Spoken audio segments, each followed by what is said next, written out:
Then I'm sure all of you have heard about the Cambridge Analytica situation with Facebook, which was the beginning of a rather unpleasant period of time for Facebook.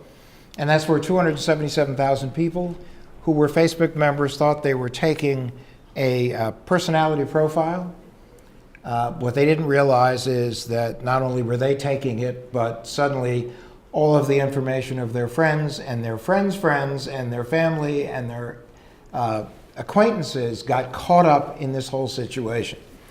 So a lot of people say, well, it was a data breach.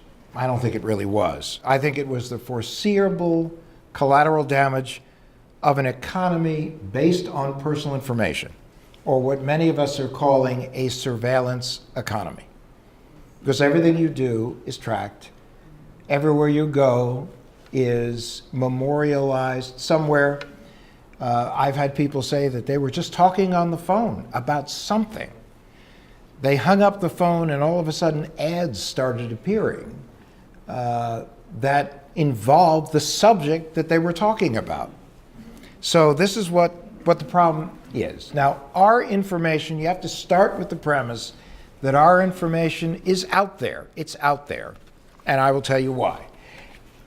And the important thing is that, as Cambridge Analytica highlighted, you could be living off the grid, paying for everything in cash, but if you're mentioned by someone in social media, or your picture shows up in social media and you're tagged, and you're not being notified of the tagging because you're not on social media, mazel tov, you're now in the matrix, whether or not you wanted it. So, this also creates sort of a dichotomy for people when they realize that the social media community that they thought they were part of is not really a community. It's a $1 trillion advertising platform, and we, all of us, are the product. So we live in a time of ubiquitous, persistent threat. And the reason is that breaches have become the third certainty in life behind death and taxes. And the cyber war has replaced the Cold War. And if you don't believe me, just ask Vladimir Putin. He can tell you all about that.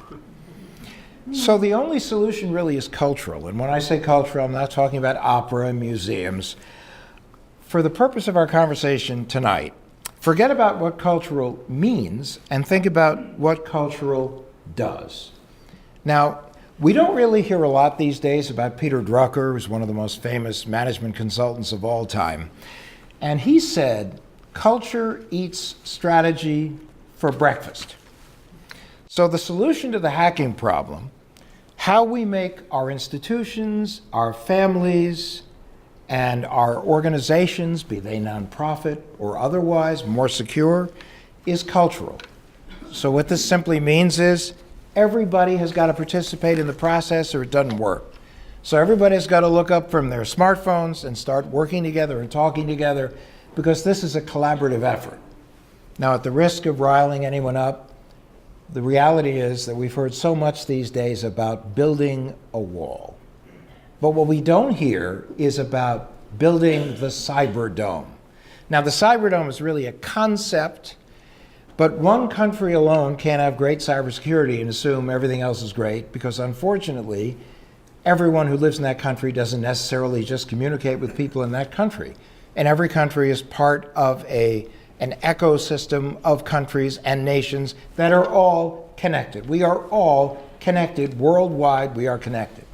And the reality is that unless we all work together, and there are obviously some countries in this world that don't have any desire to work with us, and more importantly, they look to us as to how can they speed up whatever process they're trying to do in their country by stealing everything they can in terms of intellectual property, trade secrets, technology systems from us. So while our technology makes us powerful, it also makes us vulnerable. We've experienced a supernova-like expansion of our collective attackable surface. Every minute of it, every day, we're all under assault. Oftentimes, we can't see the enemy. We don't know who he, she, it, or they are. Sometimes they could be sitting next to you. Sometimes they could be operating in a country tens of thousands of miles away. under the auspices of the government of that country, or at least way beyond the jurisdiction of the United States. And these people, they can be working on behalf of a nation state, they can be a collective hacking for profit, they can be terrorists, they can be cause hackers, or they can be, as a certain famous political person said not too long ago, the proverbial 400-pound hacker operating on a mattress in his mother's basement in New Jersey. And being from New Jersey, I take umbrage at that, but hey. So the goal of these people could be to undermine democracy, gather intelligence information, steal intellectual property or trade secrets, and many are just simply in it for the dough. Criminal enterprises such as small-time crooks, they pilfer credit cards, hijack credit lines, divert tax refunds, access medical benefits.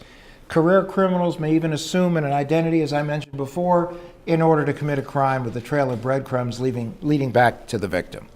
So now this next thing I say could be surprising, and that is that the Equifax breach, while a watershed, was not a floodgate.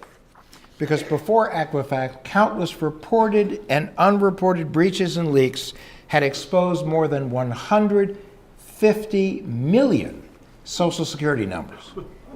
So if you just take the breaches of Anthem, Primera, Excelis, the health insurers, and the United States Office of Personnel Management, you've got way over 120 million, not to mention all the other breaches that you've read about and all the other breaches that you haven't read about. And this is a result of bad cyber hygiene practices by government, business, and consumers.